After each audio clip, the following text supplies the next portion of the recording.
Good afternoon. How are you all doing today? You ready to get educated? Yes. Okay. Again, if you just came in, please take out your cell phones and silence it or turn it off as a courtesy to our speaker and to everybody else. Also, I would like to take this time to thank Jeannie Hoban from the Counseling Center, the Susie Duff, and the Psychology and Human Services Club, who are responsible for booking Mr. Gionfriddo. The library for providing us the books that some of you got today, if you were one of the first 30. Brian Kelly is here, our librarian. And Tenet Physicians Services are responsible for providing us with the lunches. Unfortunately, we couldn't feed everybody, but I have to kind of like divvy it up for the rest of the lunch and learns for the rest of the term. But anyway, I believe, how many more do you have? But anyway, and also the Wellness Center is instrumental in taking care of the logistics of getting you all here, so welcome. And I mentioned earlier that we have some upcoming events. Do go to our Wellness Center website to get updated information on classes, on events, and things like that. Do know that we have lots of classes now that we didn't used to have, and you're welcome to participate. You just need to make sure that you register for the Wellness Center. Okay. There are also books available for purchase if you would like for $18 if you didn't get a free one. And there will be a book signing afterwards, and there will also be questions afterwards if you have some that you're just dying to get answered. All right. And also welcome Palm Beach Gardens, who is also watching us here, and they will also be able to ask us questions. All right. And hopefully, I tried to email as many people as I could about the link. I only got it yesterday, so people who are not here could still watch it. But in the next couple of weeks, if you know of anybody who is not able to come here and would like to see what went on, the link will be on the Wellness Center website. Okay? So right now, I'd like to introduce to you, we also have Mia. Mia? Yeah, I'm here. She's right here. Mia Ocean. So if you have any questions afterwards too. I'd like to introduce to you Jeannie Hoban, who will introduce our featured speaker. Thanks, Lynn. Lynn Becker with the Wellness Center, everybody. Thank you, Lynn. She was very helpful in getting this together today. Yes, we did want to mention that the Mental Health Association is here, our community partners, and NAMI, and they have resources available, and the book is available for purchase at their table. And Brian Kelly has told us that there's also copies in the library if you're not able to purchase one today. We're very fortunate to have partners in our community, such as the Mental Health Association and NAMI. And the Counseling Center collaborates with both of these agencies and others to help support our students with behavioral and mental health issues.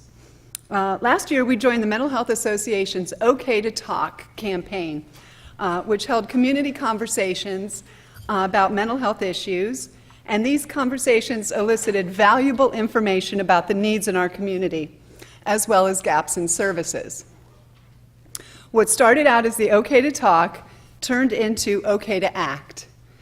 And a huge step forward in this process was a think tank that we held last December at the Quantum Foundation. And at that, leaders, policymakers, and funders got together to discuss actions that must be taken in Palm Beach County to break the link between mental illness and the justice system. It was at that meeting that I got to meet Paul and hear his unique perspective on the issue as a parent, an educator, and a policymaker. So I'm very proud to introduce to you Paul Gionfriddo, who was named President and CEO of Mental Health America in May. He has worked on a variety of health and mental health related positions during his career over 30 years. He has been a consultant, speaker, and writer, and author of the book, Losing Tim, How Our Health and Educational Systems Failed My Son with Schizophrenia. Paul was the mayor of Middletown, Connecticut in 1989. He served in the Connecticut State Legislature from 1978 to 1991. In addition to his governmental, private, and nonprofit work, Mr. Gionfriddo has also been an adjunct faculty at both Wesleyan University and Trinity College, where he taught graduate-level courses in public policy.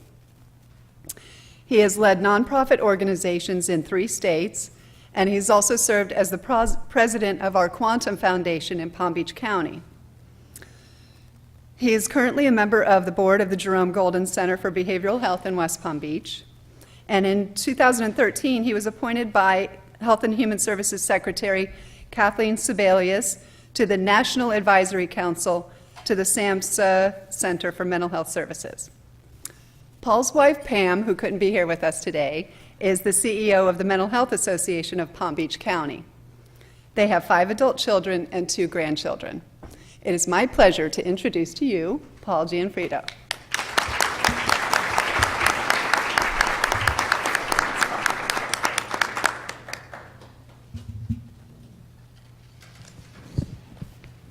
See if I did. I got this turned on just fine. Good.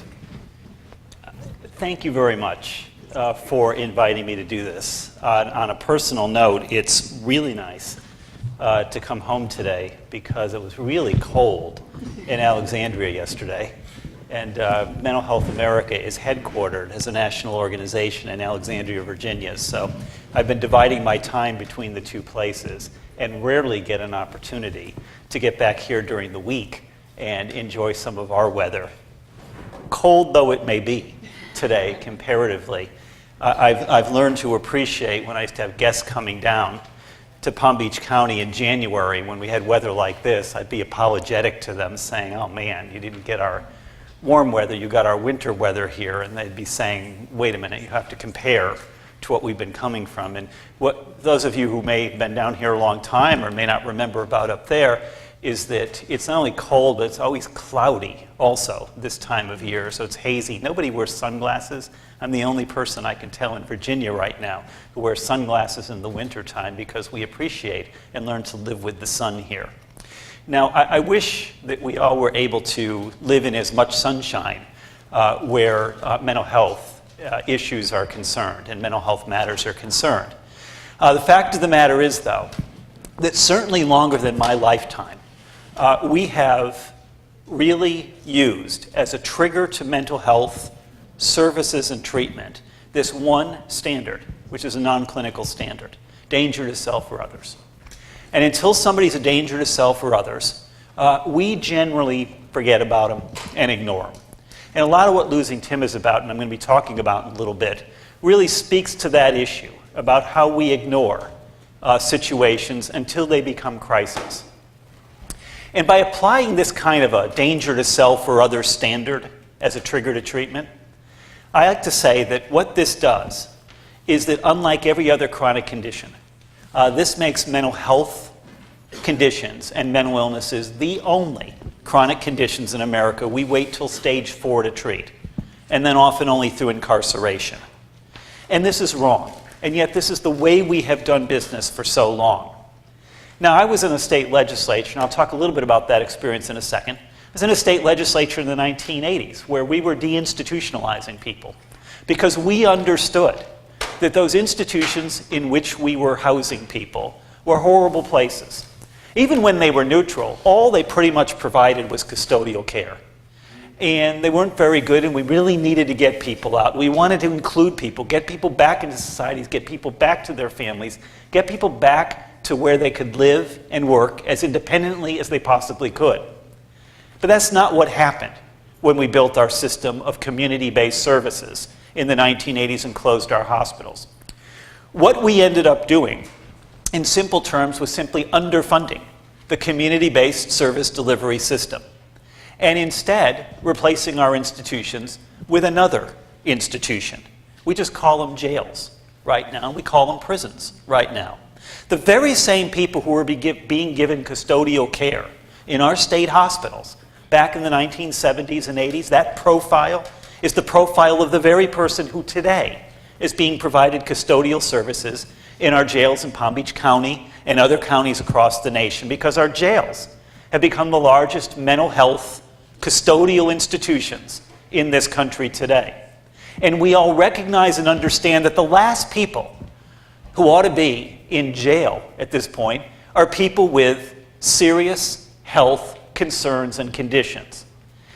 And we would in no way, shape, or form take somebody who was in stage 4 cancer, who decided that they were no longer going to be on chemotherapy because it was just too much for them, thereby becoming a danger to themselves, and say the answer to that is going to be that we're going to put you in jail.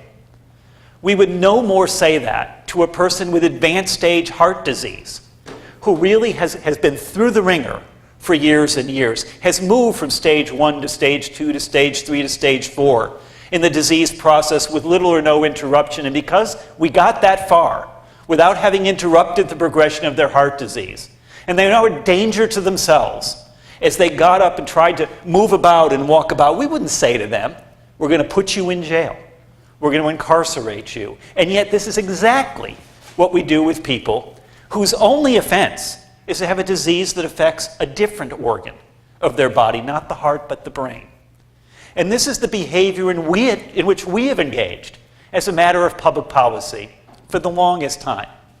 Now, many people will say that it's critically important that we deal with people in crisis, that we understand that when people are in crisis, we have to act, because all kinds of bad things occur when people are in crisis.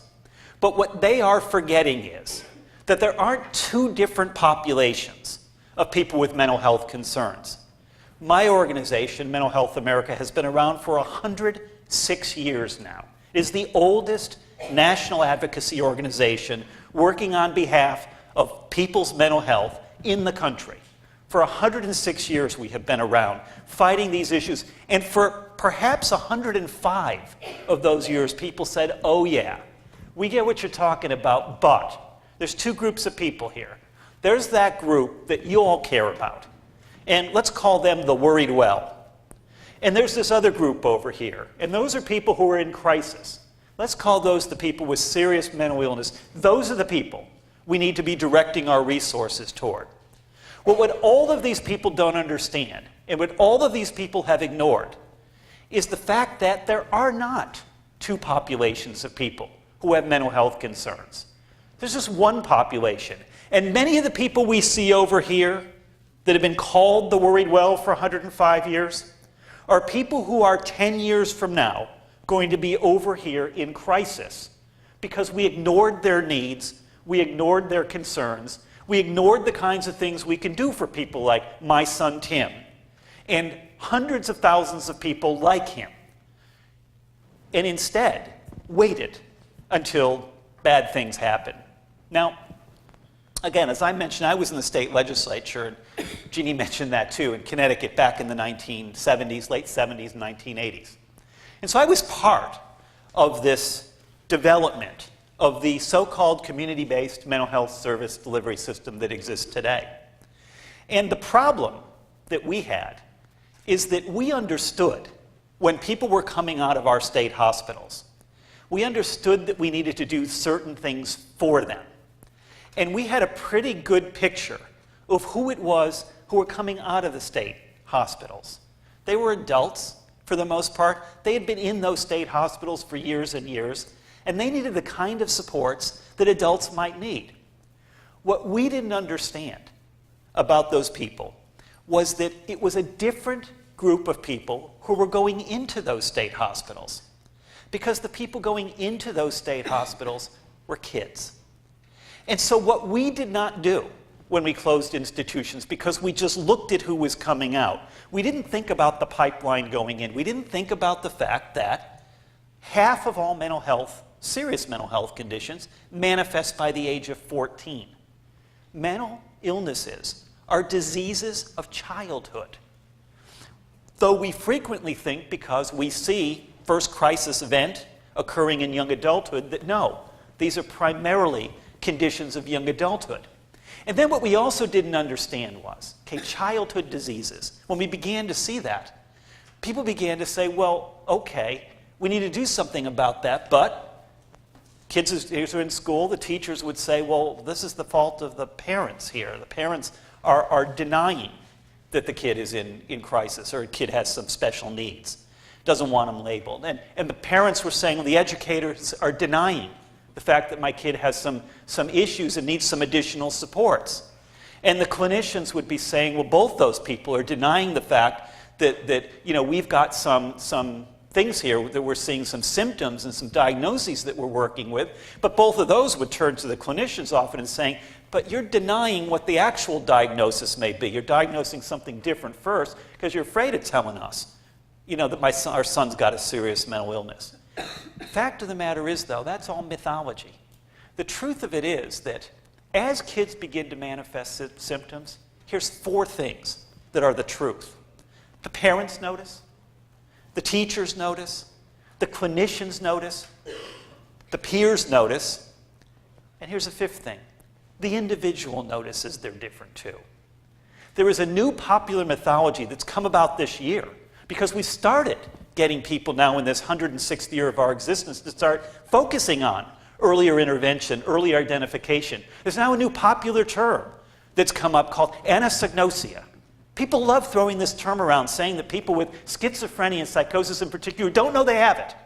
They have no idea they've got this disease. Therefore, we have to do whatever it is we need to do in order to treat them. It's a myth. It's a myth.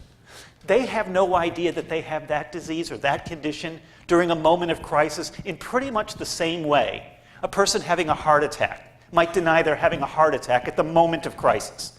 In very much the same way a person having a stroke might deny they're having a stroke at the moment of crisis. We sort of learned about a study recently that was done in the state of Colorado, where it turned out, a significant percentage of the adult population in Colorado is obese. And turned out further that in the study they didn't know they were obese. Okay, because they just didn't realize till they were told, okay, this is what obesity is and this is a disease. Anosognosia, I could apply it to that term if I wanted to demean people who had that condition. If I wanted to say they were incapable, for the most part, of tending to their own needs. They're not incapable of tending to their own needs. And if I believed that when they were incapable of tending to their own needs, they were also violent, then I would especially be wanting to say I need to go in and be aggressive in the way I deal with this illness. But this is stage 4 thinking. This is a stage 4 trap. This is a trap in crisis mentality as a matter of public policy that we need to work through. Because we do not treat heart disease only at the time somebody's having a heart attack.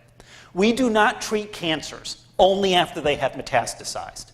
In fact, we turn around with those conditions and say by then, it is often too late. By then, recovery is extraordinarily difficult to get. And yet we wait to do that with mental health conditions. Recovery becomes extraordinarily difficult for people in stage 4 mental illnesses. And then we blame them and say they are incapable of recovery. All we can do is maintain them. Therefore, we need to incarcerate them. We need to put them in hospitals. We need to do other things. Now, my son Tim is going to be 30 years old. And he gave me an opportunity, simply by living, to write about this from 2 perspectives. Because as I mentioned, and I said I would talk a little bit about later, when I got into the state legislature, it's 1978. I was 25 years old. I get a seat in the state legislature, and I got a seat on the most prestigious committee that you can have in the Connecticut State Legislature could be on. That's the Appropriations Committee. So on the Appropriations Committee, I get an opportunity to get my subcommittee assignments, right? Because all the work in appropriations is done by subcommittee. But keep in mind, Connecticut legislature has 187 people in the legislature. 44 of them at the time served on the Appropriations Committee. So it wasn't that prestigious. It was like 1/4 of us got on. So I get called in before the chair people of the Appropriations Committee. It's early 1979. And they say, okay, what subcommittees would you like to be on? And I said, well, okay, I'll tell you. I just got out of school, right? Graduated from college a couple years ago. So I think I know something about education. So I'd like to be on the education subcommittee. And I'm an anti-nuclear activist. Hate nuclear energy, think it's the worst thing we could have done. I've been demonstrating against nuclear power plants and for clean energy alternatives like solar and wind power and all that. So put me on the regulated activities subcommittee because I know a lot about that stuff and I'd like to make sure we get more investment into alternative energy. And third subcommittee I'd like would be human services, because they deal with a lot of elder issues, and I'm interested in those, and I've been going and playing my accordion at nursing homes for the last 10 years of my life, and so I think I know a little bit about sort of that. So put me on that, because those are the things I know about. And they looked at me, and with a straight face said, "You're going to do health." And I looked back at them, and I said, "I don't want to do health." Right? And they looked at me, and they said, "Neither does anybody else. So you're going to do health." So, 25 years old, 6 weeks into my legislative career, I'm the new health expert. And I am the go-to person for all policy related to health, mental health, developmental disabilities, addiction disorders, and veterans affairs. All of which are in that subcommittee that nobody wanted anything to do with. That is the way policymakers end up being in positions of authority. That is the way policy begins to be made. We don't necessarily have any idea what it is we're thrown into when we're thrown into those circumstances, because there's no prerequisites for being on the committees that you're assigned to, other than that one prerequisite that nobody else wants it. You know, and that's kind of like what Tim did for me a few years later. Because I adopted Tim when he was 7 weeks old. I had no idea about his medical history. I had no idea about his background. It was a closed adoption at that time my ex-wife and I were involved in. And so we didn't know anything about this beautiful young baby who came to be our son. But then 5 years ago, just like every other parent, in just the same kind of a situation, when they are faced with something about, they have no experience about it, we had to deal with this from a position of nothing. So in this situation, we found ourselves just as I did when I was in the legislature first 10 years earlier, somewhat powerless, feeling our way along, trying to do what was best for our son, who at the age of 5 began to show some. People asked me this, and I wrote this in the book. How was it that you first knew that Tim had serious mental illness? And I said, I don't really know what it was, because it's hard to go back that far. But I can tell you that when he was 6 years old and went out to lay down in the middle of the street just to see if a car would run him over, I kind of had a suspicion that this was a little unusual, maybe, and we should be doing something else. His teacher did, his kindergarten teacher, about the same time said, guy who'd been very friendly, Tim had been a friendly 3- and 4-year-old, even as a 4-year-old, when he was in nursery school at Yale Divinity School. He was so popular and successful there that he managed to pull together a little group of boys, little 4-year-old boys, who formed their very first gang. And they called themselves the Bad Guys, right? And they went around misbehaving, and no girls were allowed to be part of the Bad Guys. So he was a pretty, good, I guess we would use that term, relatively good, right? But he was a good leader. He was sociable. He was fun-loving, and whether or not the folks at the Divinity School thought that at the time, or the girls, but in any event, he turned from that to when he was 5 years old as being a kid whose teacher said, sometimes he just kind of crawls up into a fetal position, and he's having a lot of trouble making friends here, and he really can't attend to a lot of what it is I'm saying, and yet he seems like a bright kid, but all of these things were like, there's something different here. Took us 3 years to get him into special education after his kindergarten teacher noticed those kinds of differences that were significant. The boy was lying down at home in the middle of a street waiting for a car to run him over. And we went through first grade teacher who noticed the same things, a second grade teacher who noticed the same things, and a third grade teacher who denied all of those things, but that's another story. But all of those teachers, that's why I say Tim knew when you start talking to him, he was different from other kids. And he talked about how he felt different from other kids. And his teachers knew there were differences, and we knew as parents there were differences. His peers knew, the friends themselves knew that it was difficult to play with Tim. One time when he was out playing youth soccer, tried to get him. Tim's a big guy. Tim's 6.5 feet tall. He was always a big guy. And he was very competent athletically. He was really good, good at that stuff. He's out playing soccer one time and doing what he would often do because he was so distracted. He'd lie down in the middle of the field when he was supposed to be playing soccer. They wouldn't let him play on offense. They would only let him play on defense because the ball was mostly, they hoped, up at the other side, except his team wasn't that good, so the ball often came back to their defensive side of the field. And, and as one time the ball was coming back to the defensive side of the field, and his goalie kept yelling at Tim, "Tim, get up, get up, get up, stop it, And Tim really got upset, really got annoyed at him for doing that. So the very next time the ball came to that side of the field, because Tim was quite skilled, he stood up, intercepted the ball from that guy, turned around, and kicked it right past his own goaltender, and scored a goal for the other team. But it was like that Tim, though he had a sense of humor, I felt, was having a lot of difficulty in being able to work with other kids, couldn't manage a team environment. I mean, what it turns out is that there's a long list of things that kids who have psychosis, kids who have schizophrenia, are pretty much on a track where even the National Institute for Mental Health right now, within the next year or two, believes that they will have scientifically successfully identified the stages of schizophrenia, not just from first psychotic break to what happens next. In other words, not just from the first crisis, not just from when we're typically in stage 3 or 4 of a chronic disease process, but they think they're going to be able to go right back and start talking scientifically about this, just like every other chronic condition. Why is that so important? Because 6% of the people in our country are like Tim. They've got serious mental illnesses. 25% of us in any given year will have a diagnosable mental health condition. 50% of us in the course of our lifetime will be diagnosed with one mental health concern or not. I don't know if you're all aware, but did you know if you're a male, for the men in this room, right? If you're under the age of 45, the most frequent reason, other than being born, that you will be an inpatient in a hospital is for a mood disorder. And if you're a female under the age of 45, the other most frequent reason, other than being born or giving birth, that you will be in a hospital is for a mood disorder. And yet in our country, we often think of mental illnesses as those conditions that bring people to the emergency room. We think about mental illnesses in terms of the crises that exist. We think about mental illnesses in terms of the tragedies that are out there. And yet there is so little correlation between mental illness and any of those considerations, between mental illness and crisis, between mental illness and tragedy, between mental illness and violence, the one everybody worries about mostly.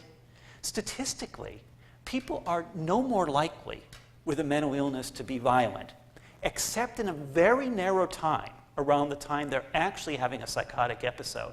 They're more likely than anybody else in the world to have a violent thought. Only 15% of people with schizophrenia, the one that everybody points to, the one that Tim's got, only 15%, 1/5, of people with schizophrenia at any time in their lives have a violent thought. 85% of people with schizophrenia never have a violent thought in their lives. Hey, what's this telling us about using danger to self or others as a trigger to treatment? We're leaving 85% of that population untreated because we can't get them into services because, sorry, you're not a danger to yourself or others at the moment. 85% of people, here's the most interesting thing about that though. So 85% of people who have schizophrenia never have a violent thought in their lives. 92% of us generally never have a violent thought in their lives. 7% of the population as a whole will have a violent ideation at some point. So another way we can look at that is to say that 50% of the time somebody with schizophrenia does have a violent thought, it's not because of the schizophrenia. And there's one interesting thing that when my son was hospitalized once, I think about this some because it's not exactly a parallel, but it comes up for me all the time. He was in a special emotional growth boarding school, and he was hospitalized. He was moved hospitalized at that time. Against my judgment, I didn't think he needed hospitalization at that particular time. The school insisted that he did, because as the clinician wrote in the chart, he was perceived to be a danger to himself or others.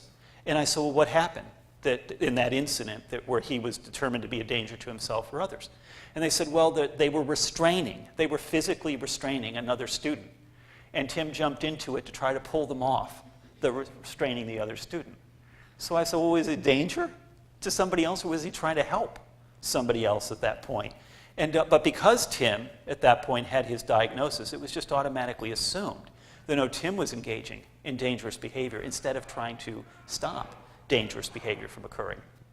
So one of the things that happened to Tim, and one of the things that happens to a lot of people like Tim, is that time passed.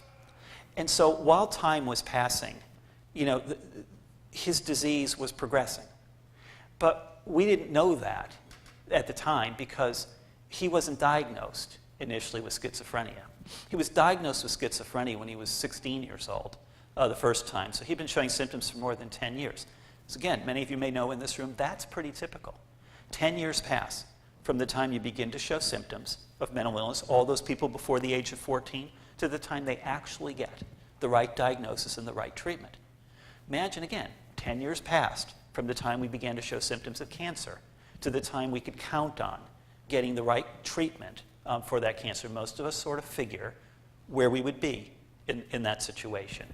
But that's what happens, and that's what we settle for. That's what we stand for. That's the reality today with people with mental health conditions. So in Tim's case, he started showing symptoms, but they said, well, he has attention deficit disorder. And we said, well, okay, and they want to try him on Ritalin. So we've sort of talked a little bit about the book I have about that. We sort of went back and forth about Ritalin. Truth was he didn't have attention deficit disorder, therefore he didn't get good results with Ritalin. Nobody could tell the difference when he was on it. We pulled him off of it, told his teacher that he was on it. Teacher said he's doing great now that he's on his Ritalin. So we were able to say, I guess we don't really need the Ritalin because we used the placebo effect with the teacher, just assuming that he was on the Ritalin. Because look, it wasn't her fault. He didn't have attention deficit disorder. And I said, attention deficit disorder, but there's, and it was ADHD. I said, well, ADHD, but there's no hyperactivity with Tim. He's kind of at that point, kind of laid back, kind of, easygoing kind of a kid. And they said, well, he has attention deficit disorder without the hyperactivity then. So he has ADHD without the H. And so it was wrong. I mean, the reason it sort of gets silly is because it was wrong. So they moved from there to my favorite diagnosis that Tim got. Before Tim got schizophrenia, he got depression, he got post-traumatic stress disorder, he got personality disorder diagnosis, he got bipolar, schizoaffective, of course, which they'll generally get beforehand, schizophreniform, which you always get beforehand. So you get like a diagnosis a year. Back when I was in the legislature, we used to talk about Diseases of the Month Club, where they would bring us, you got to work on this disease this year and this disease next year, and we kind of had that term. And with Tim, and with a lot of kids like Tim, it's like, it's the diagnosis of the year. So what are you going to get? My favorite one, with which he was ever diagnosed, was executive dysfunction. And without knowing anything about that, doesn't it sound like exactly the kind of thing that most of us have at most point in our lives? So executive dysfunction was one of my favorites that he got. So I learned all about diagnoses with Tim, but I was learning about diagnoses that he didn't have. And what that meant was I was learning about treatments for diagnoses that he didn't have. So when they started him on meds and when they started him on the supports, they were supporting him and providing him meds for conditions he didn't have. So he wasn't getting good results with the meds. So people say, well, we over-medicate kids. I guess you'd say we over-medicated him or we incorrectly medicated him. And then people say, well, meds are bad. Well, no, meds aren't bad. If we give people the wrong meds that don't work, they're going to be bad. And we say, people refuse to take their meds. Today, Tim at the age of almost 30 refuses to take meds. And they say, well, okay, that's just a sign that Tim doesn't know what's best for him. I'm saying, no. That is a sign that after 10 years of taking the wrong meds that didn't work, increased his weight, got a lot of other side effects that he didn't like, et cetera, Tim just decided, I don't believe you anymore when you tell me this. And you have to win his trust back again by treating him like an adult and like a competent adult, despite the fact he has a schizophrenia. And people don't want to do that because people pigeonhole him now in saying, okay, if he is homeless on the streets of San Francisco and he rotates among homelessness, hospitalization, and incarceration, then he can't possibly be really competent, even though if he's legally competent. But there were so many, hundreds of thousands of people out there like Tim. We started at Mental Health America as part of our putting our resources where our mouths are about early intervention. I think, personally, as a matter of public policy, we ought to have ubiquitous screening. I think that every kid and every adult ought to be screened for mental health just as frequently as we are screened as adults for blood pressure, just as frequently as kids are screened for eye, vision, hearing, just as frequently as we have dental screening. It's not a scary thing. It's really asking people a few questions about their mental health status, and that should be done as a part of it. Patrick Kennedy refers to that as everybody ought to be getting a checkup from the neck up. He says that term all the time. I just sort of call it ubiquitous screening. Every kid in every school ought to be screened, same as we are, offered immunizations and all that, because we can identify early, every kid in every pediatrician's office, all of us, because that's the idea. Let's not believe that there's one population over here that's worried well and there's another population over there. Let's understand. Some people recover in stage 1. Maybe that's your worried well. They're lucky. They're the ones that got something and recovered from it. And there's other people, though, who are going to continue to progress, and it's going to be increasingly smaller numbers, just like it is with every other chronic condition.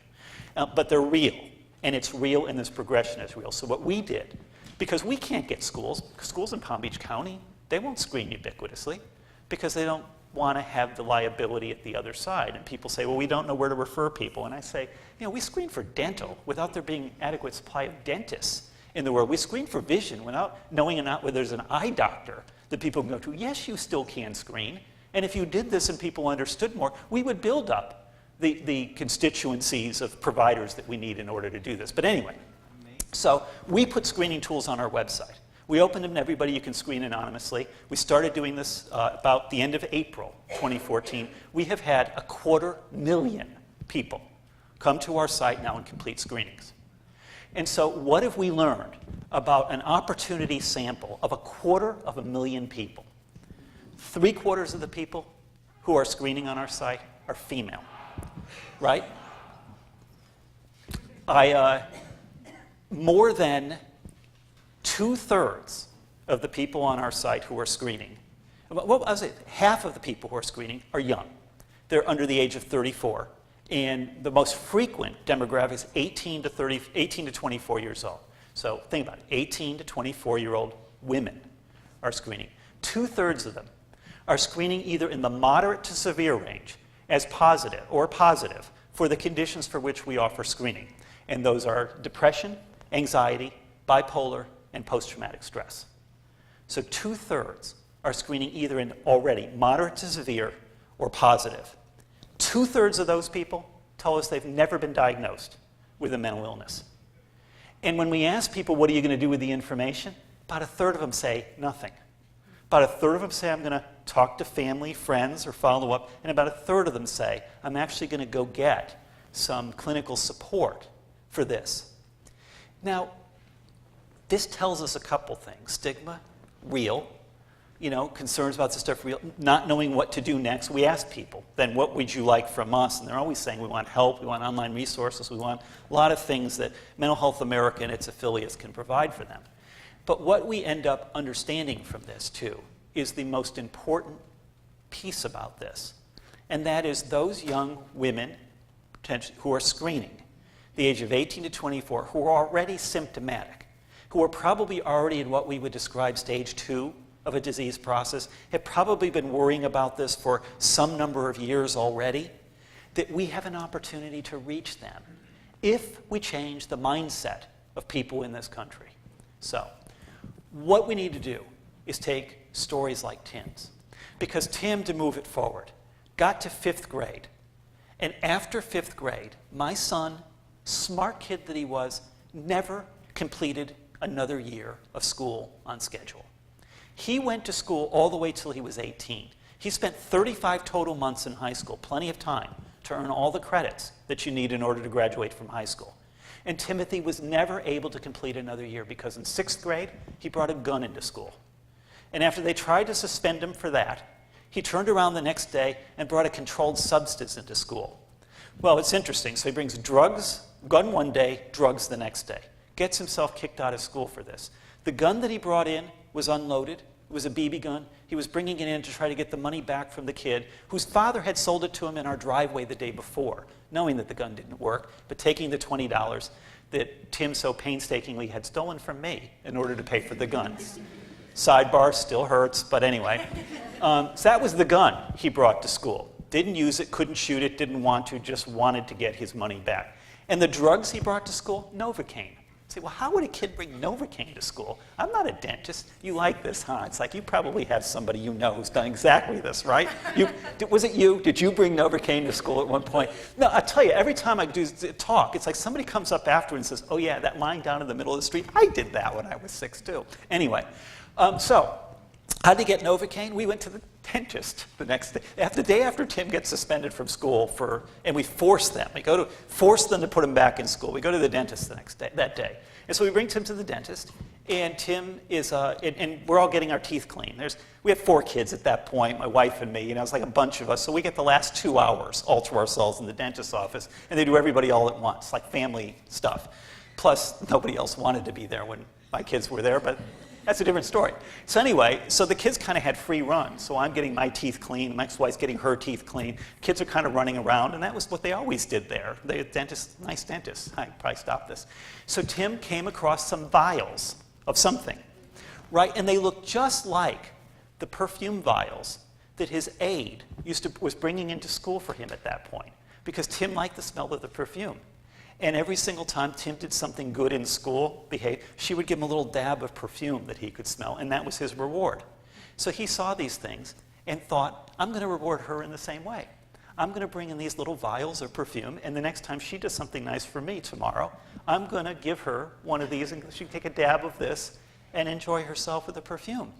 And he did that. He pulled it out. Next day, showed it to her, and this is Novocaine. And then so she immediately told the principal. And then she called me and said, I think I may have messed up. I told the principal. And I said, okay, you did, but.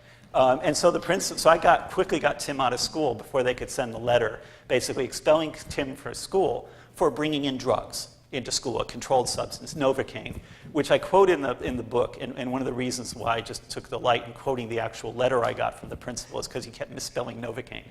And I thought, okay, that's just says. I didn't like that principal very much, so I'm going to memorialize the fact. You couldn't look up the spelling of Novocaine before you sent me this letter. So Novocaine, the real thing may be a controlled substance. That thing you were writing about in the letter wasn't, because it doesn't exist. But anyway, so that started him on the path, and that's what happens. That's what happens to too many people. That's what happens to too many people like Tim. They start getting removed from society.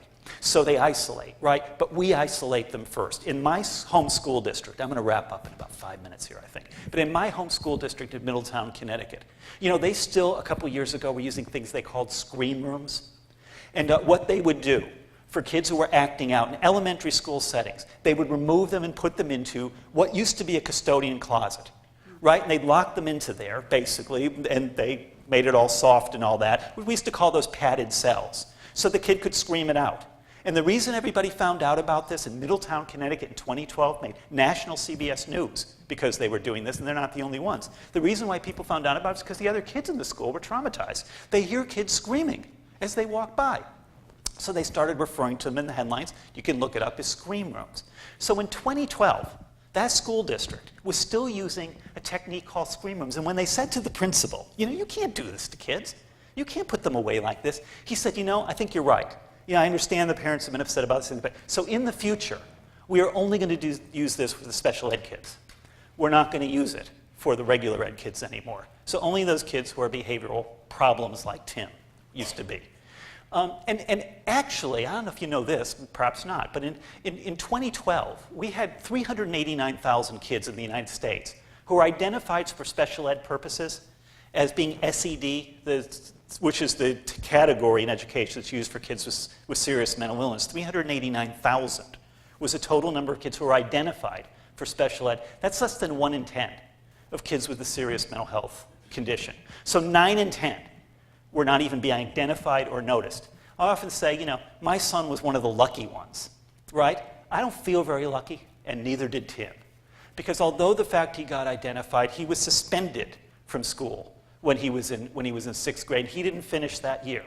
And when we went to due process, a legal right that we had, and I talk about this, and under oath to the teachers, the school was asked at that point what they thought his most serious problem was. We had an armload of diagnoses at that point. He had already tried to commit suicide by jumping out of our car, going up the highway at 60 miles an hour. He had been hospitalized and diagnosed at one of the leading children's mental health facilities in the Northeast. When asked what they thought his leading problem was, the teacher under oath said overprotective parents. And so we blame the kids, we blame the families, and we don't involve them then. We don't include them then in our thinking. We exclude them. So we suspended Tim. And then he was suspended again in 9th grade. He was kicked out of, it's in the book, he was kicked out of something like, I lose count, 6, 7 high schools at various times. And you know, the thing about it is with Tim, and I think part of the reason that these things happened to Tim is because there was one additional complicating factor too. And that is, you can't quite see it from that picture in the book. But Tim is a little bit, he was 5 years old in that picture, so he was already like he could have been picking me up instead of me picking him up. But the truth of the matter is, you know, Tim is 6.5 feet tall and he's African American, and he's a young guy. And a lot of people look at a 6.5 foot tall African American young guy who is out on the street, and they treat him differently than they treat people like me. You know, Tim has been arrested for sitting on a sidewalk. I have sat on lots of sidewalks in my life. No one has ever arrested me for that. Tim has been attacked and wrestled to the ground and hurt and sent to the hospital. When he got up from the sidewalk after he was being arrested and tried to move on, because he got chased when he was trying to move on. You know, Tim has confronted certain circumstances that I've never had to confront. When you go to San Francisco today and you find Tim on the street, nearly the age of 30 years old, in this revolving door, hospitalization, homelessness, incarceration, and you see Tim on the street, you see thousands of people like Tim, who look just like Tim, on the street. And there are not thousands of people who look like me on the street. So not only do we have a system where we have disintegrated health from behavioral health services, disintegrated all of those services from social supports, educational services, but we have also bifurcated the way we deliver those services based on race. And I'm saying that here, and nobody else has to, but I got an N of 1, and I got 25 years of experience with it, and I know for a fact he's been treated differently because of his race. He went in at one point, and I went in with him, to a pharmacy where we had made a prior arrangement for him to be able to pick up his drugs when he needed drugs. One of those rare times when he was willing to do it after he was a young adult living in Austin, Texas with me at the time. We went into that pharmacy, and a day he was afraid to go in there and to pick up a med. And I said, Tim, why are you afraid to go in? He said, Dad, because they kicked me out last week. I don't want to go back in there because I don't want to get in trouble. I said, what are you talking about, getting in trouble? Why are you getting in trouble? You need to come in with me. Dad, I don't want to. Come in with me. And I said, you know, here's my son, to the manager who I pulled over. And I said, he tells me that he was asked to leave the store last week. And she said, yeah, that's correct. And I said, well, how come? And she said, well, the person at the front desk got nervous with him standing around in here. And I said, well, what was it? This is one of those times in the book you read about it, at the end of a very long and distressing day. But I had no patience left. And I said, well, let me ask you this. What was it about Tim that disturbed the person? Was it the fact that he was tall? Was it the fact that he was black? Or was it the fact that he showed signs of mental illness? You know, which one of those things kind of was it? And she said, oh, I'm sorry, sir. You know, that just, you know, don't, you know, please, you know, whatever. We just don't like homeless people, you know, standing around in the store because it makes people afraid. And I said, Timothy is not homeless. At the moment, he was living in an apartment a block away from there. And I said, we'd made prior arrangements for him to come in here and do his shopping. And so I had handed her a card. True story, I handed her my card, and I said, look, you ever have a problem with my son, please call me. And as I walked out, I said to Tim, you know, you're right. Just don't go back in there. I mean, it's just not worth it to put yourself into that kind of a situation where you were going to be so demeaned. And for what reason? Or what combination of those three? Because it couldn't have been anything else. There was no other reason for Tim to have attracted that kind of attention. So, what do we need to do? You know, we need to change the system we don't have. We think we've got a system right now where we did a good job of deinstitutionalizing people and we moved them into communities. And we think we need to build up those communities, and we do. We need to build up those community services and supports. But we cannot wait till crisis. We think right now, as a matter of public policy, all you read about is the crisis. The best indicator of why there are not a lot of crises with people with serious mental illness is because every single time there is one, it gets written up in the media. And how often do you really see them? Yeah, they're horrible when you see them, but you read about one every 3 months, every 5 months, every 6 months, every single time. Believe me, this is happening. It's a story. Every single time now, because that's what they're focusing on. So it's a rare event. We can't wait for rare events and then try to respond on the basis of rare events. We have to. We have to close our jails. We have to get those jail beds and take that money that's in those jail beds and move that money into the community. And we have to put mental health providers and mental health clinicians at the head of the crowd here in determining what services and supports people are going to get, not mental health officers that are employed by sheriffs or employed by police departments, which is the way we handle this all around the country. If you have a heart attack, you call 911. Who comes to your house in order to deal with the heart attack on that ambulance? An emergency medical technician. You have a mental health crisis and you call 911. Who comes to the house? A mental health officer. Right? A police officer comes in a police car, mental health officer. That is not the way we should be handling this system, and that is no attack on police officers.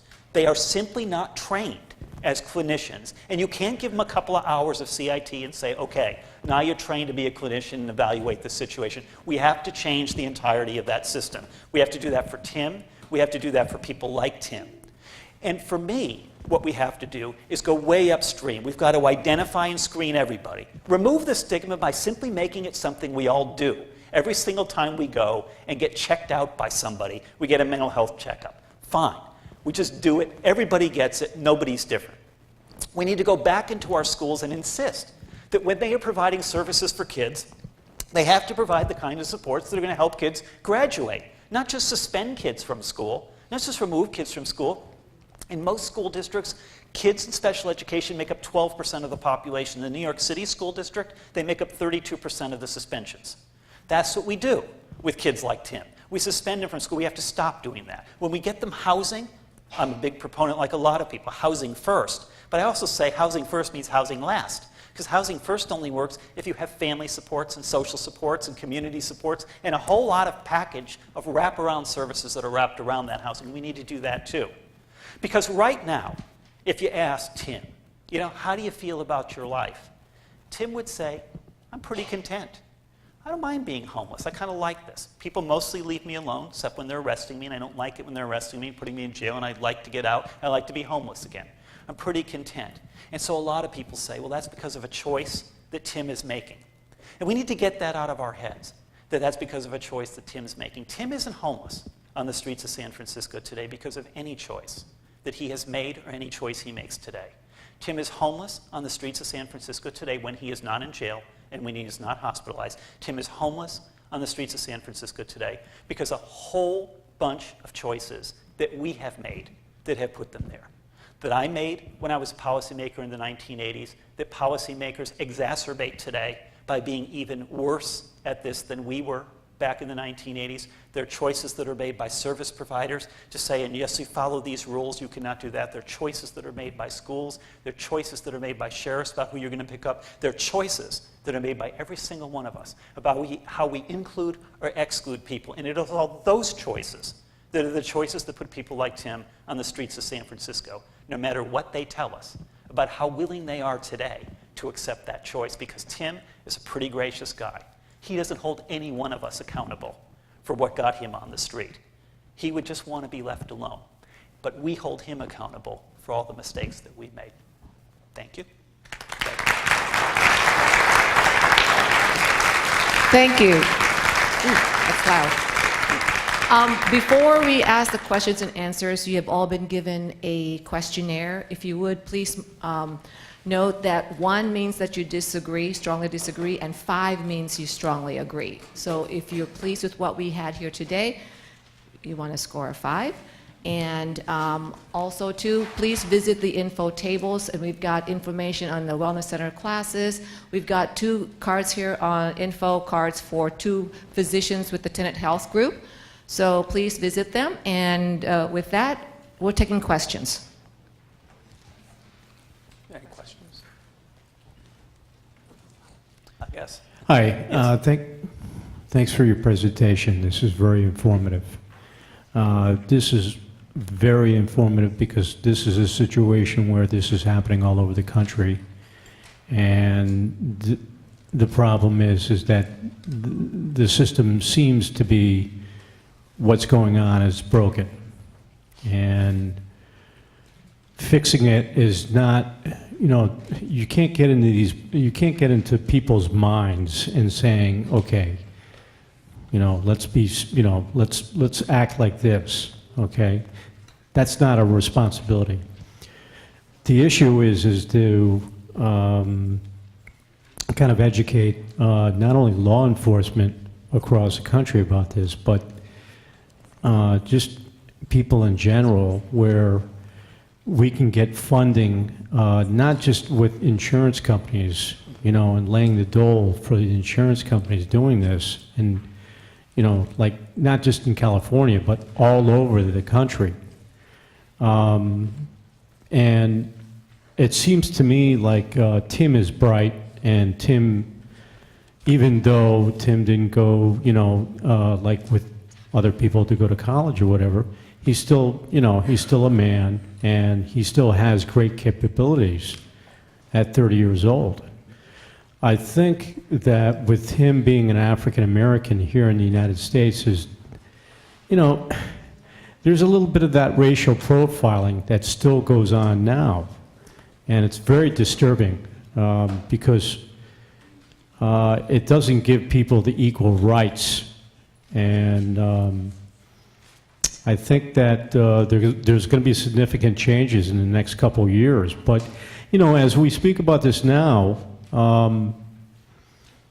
you know, people talk about this in the government, our government, right, talking about this, about significant changes. You know, it just takes time. You know, I hate when people talk and there's like, you know what I mean? It's like, you know, okay, pitter patter and all this bureaucracy and all that, you know. I mean, people are just like us. I mean, you know, whatever. I think, yeah, I mean, these are good points. I know there are a couple others that want to make points or ask questions too. And keep in mind, hope is always there. Recovery is always possible. And we just have to put our minds to it and recognize we'll make these changes incrementally. We have at Mental Health America about 200 affiliates around the country. Mental Health Association of Palm Beach County is one of them. And everybody is uniformly working on these advocacy issues. And then we work across at the national level with NAMI and National Council on Behavioral Health, American Psychiatric Association, Psychological Association, Depression and Bipolar Support Association, a lot of other national organizations with a lot of state presence too, all of whom I think are increasingly pulling together around the answer being early identification intervention and a focus on recovery and getting away, and integration, to getting there, integration of services. So who else? We have a question from Palm Beach Gardens. What is the correlation between child abuse and neglect and mental illness? There's a significant correlation between those things because people who are victimized by violence often develop mental health conditions. 7% of the population today has post-traumatic stress and post-traumatic stress disorder. And a lot of that is related, especially with kids, to what they have experienced as kids. We know for a fact, through a lot of studies over a long period of time, many of which started in Seattle with sort of looking at people longitudinally, that if we can address what happens to kids in childhood, that we can actually prevent mental illnesses. And the interesting thing is not only post-traumatic stress disorder, but we can help prevent depression, we can help prevent bipolar disorder, and because genes and environment with mental illnesses interact just like they do with other chronic conditions, there's also some little bit of evidence that we may even be able to prevent some psychosis.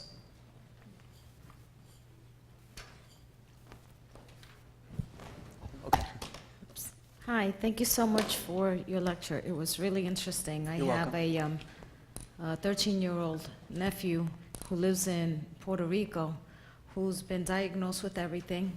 He's already been kicked out of 6 schools at 13. He's tried to burn down the house. He is one of the violent ones. And my question is, I guess, is is there anything in the works for that small percentage for maybe some kind of housing where they could learn and be able to be reintegrated with the family? Because my sister's bipolar, the husband is autistic, high functioning autistic, and the kid is really affecting the whole family with, you know, his disease. And in Puerto Rico, forget it. There is nothing like this even being discussed, I think, you know. And that's right. And Timothy, my son, you know, lives in a community in San Francisco, which is considered to be a community that is richer in services than many others.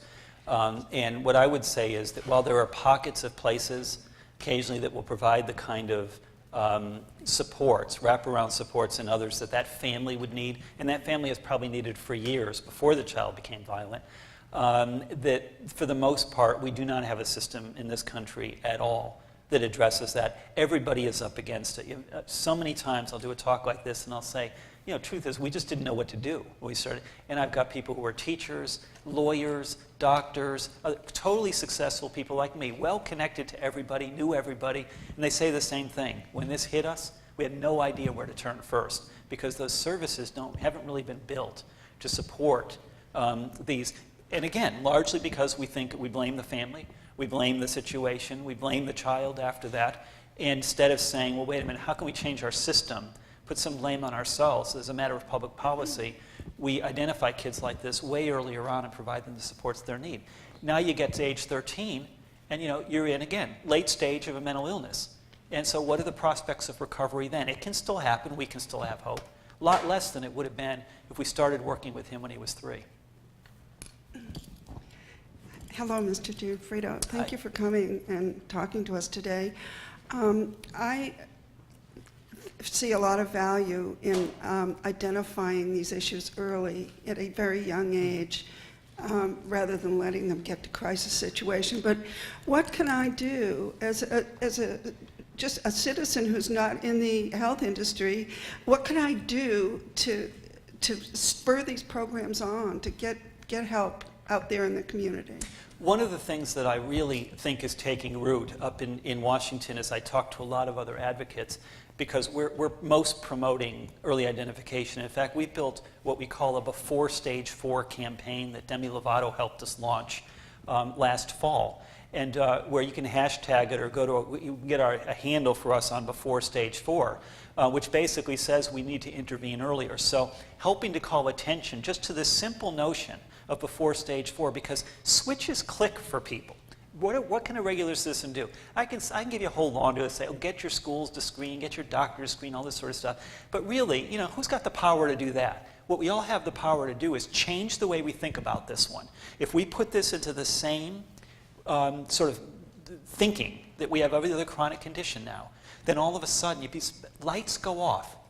Lights go off in members of the public, lights go off in policymakers, lights go off in clinicians, and everybody starts saying, yeah, I get it. It's Before Stage 4 we need to intervene. So then they come up with their ideas about early intervention, early identification. And right now what I see in DC, after just a few months of doing this, is practically every other constituency group that was out there is saying, yeah, we still want our thing, and we want early identification.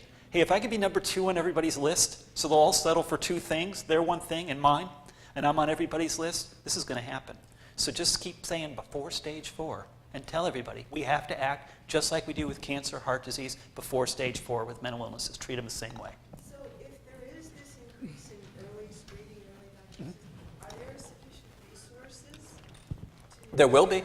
There will be. I mean, today, you know, these kind of things happen very incrementally, right? So people said, well, yeah, suddenly if we screened everybody today, there's not going to be enough providers out there to refer them to.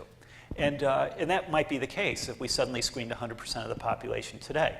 But as a matter of course, it will take us, if we agree to do that, it will take us 10 years before we're doing this as ubiquitously, during which time many more people will go into these professions. Because one of the things about our field that's really interesting too is that some people think that peers will make up 25% of the professional clinical workforce in our field who will be able to handle some of the initial screening work, some of the initial referrals and all that. So this is a growth area. Not only is there room for more psychiatrists, more psychologists, more social workers, there's also room for more peers, for licensed clinical mental health workers. And that's all going to come as we do this, but it's no excuse. I mean, no reason to put our heads in the sand to say, I'm not sure there's going to be people out there to treat it. Well, yeah, so therefore, we get to ignore the fact that 25% of us have mental illnesses every Hi, day. So my I question also is- wanted to just point out, I passed out an article locally that a couple of our local legislators are looking at this issue, Lori Berman in Lantana and Joe Abruzzo in Boynton. So you can contact their offices. And you can go to the Mental Health Association's website, too, to find out more information about what's going on locally. Yes. Okay, my question is, do you think that it would have benefited Tim had you removed him from the school and removed him from those negative, things? And do you think that it's wise for a parent to remove their child in the event that they're experiencing this type of thing? Okay, I see you have the book, so you'll get to sort of see my general answer. You'll be able to discern my answer about that, is that it made no difference. Whether we try to have, we started from the perspective of inclusion. Kid, was entitled to a free, appropriate public education, least restrictive environment possible, keep him in the public school, and provide the supports that he needed in there. That didn't happen. Later on, we pulled him out. We did homeschooling, we did tutoring, we did emotional growth boarding school, we did institution-based schooling, we did small private school, we did charter school that was attached to work. We tried them all, none of them worked. And so short answer is that no, I don't think he would have done any better if we'd pulled him out earlier. I don't think he would have done any better if we'd insisted we kept him in there. I think the whole system didn't work because everybody's perspectives about education were pretty similar. And everybody's approach, ironically, was pretty similar to how they dealt with them. So I think parents are put into this situation where you can choose either side. And for most kids, they're two goods. They're not evils. You're not talking lesser of evil. They're really a good option. But for a kid with a serious mental illness, there is no good option. And so it really makes it difficult for people. Hit and miss. If you happen to be in the right place at the right time, there's some teachers, and I called them up by name at the end, teacher and principal, and Tim was in 4th and 5th grade, really did great work for him. It's the first time he was having psychotic breaks and stuff, and they did all they could. If we could have had those guys for the rest of the time, we probably could have gotten him graduated. And so that might have worked, but it's just, it's a pocket. You hit the right pocket at the right place. I don't think there's a hard and fast rule about pulling out or keeping in on this one. I wish there were. I'm actually an education major. Okay. And I actually have a BA in psychology as well. And do you think that there is a way there's some way where where teachers, educators in general can become a part of really helping the students that have severe mental illness? Yes, I absolutely do. And here's the first piece of it. As of a month ago, right, and I know my wife has already told the school district here, they have amended the free care rule. And what this means now is schools can screen every kid ubiquitously. And for those kids who are on Medicaid, they can now bill Medicaid for that. Up till now, they weren't able to. The federal government said if you do a screening, you can't do that. So now there's no reason not to screen every kid in school. So that's one place. So teachers can say, yeah, why don't you screen my whole class? And then pick up reimbursement. You get paid for it to do it. But then all that we need to do really, and is insist that when we're developing plans, whether or not it's a special ed plan and you're involved as a regular teacher or special ed, or whether it's Chapter 1 or some pre-special ed plan, it's just to insist if the kid's got a serious mental illness, what does community clinicians who might be treating them have to say about what it is we could be doing to help the kids support, and what is it that we need from them to be reinforcing, making that a two-way street. Because I know that Pam, I sort of talk, but Mental Health Palm Beach County, Association of Palm Beach County has a great integration training program that they're using with a whole variety of professionals and non-professionals, and go take this online and learn more about how to integrate services. That's the simple answer right now. At Mental Health America, we say prevention for all, early identification and intervention for those at risk, integrated health, behavioral health, and other services for people who need them, and recovery as a goal. So I think that's it. It's like saying, how do we think beyond the boundaries of the school? And I'm looking forward to more legislation. We're pitching it at the federal level that says the schools won't have to pay for it all.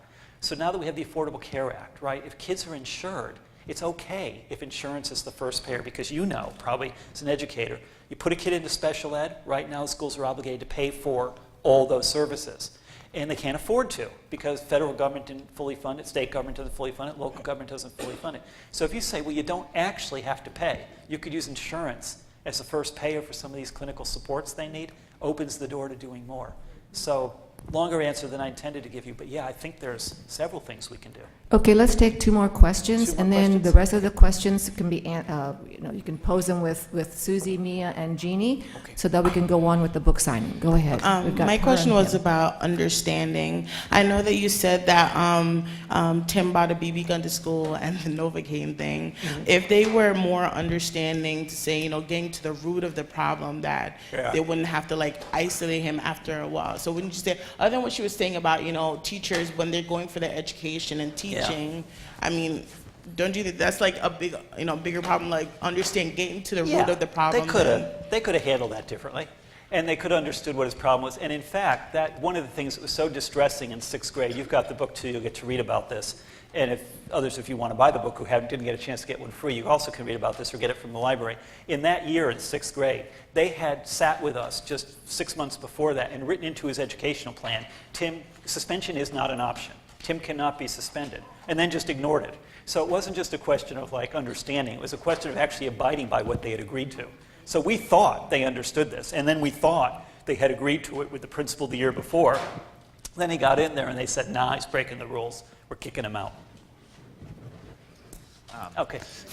With earlier detection and earlier treatment, hopefully this will become a moot point in the future. But as it stands right now with the current prison system, there's a lot of for-profit prisons that lobby for harsher sentences that kind of make this much harder for people in our field to deal with. And I'm just curious on how we combat that in the now, and I don't know. Yeah, well, where do we begin, right? Where do we begin? How do you combat that right now? Well, I mean, one thing is people are only beginning to understand that jails and prisons are our state mental hospitals, and that they're not, doing a lot of other stuff other than providing warehousing for people, often short periods of time. Often the people there are very sincere, do good work real hard, but they're providing warehousing for people with mental illnesses.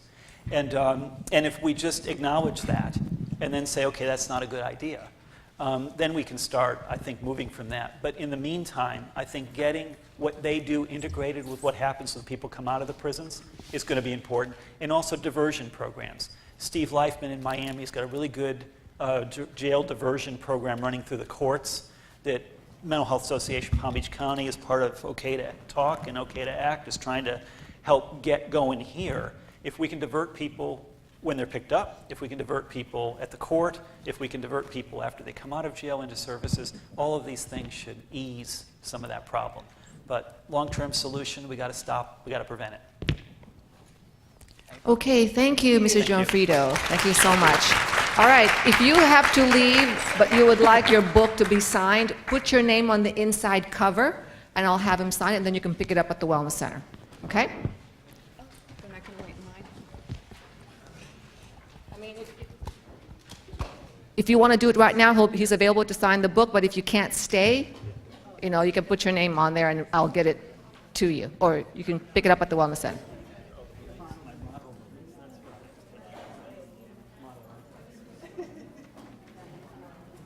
Oh, over here, over here.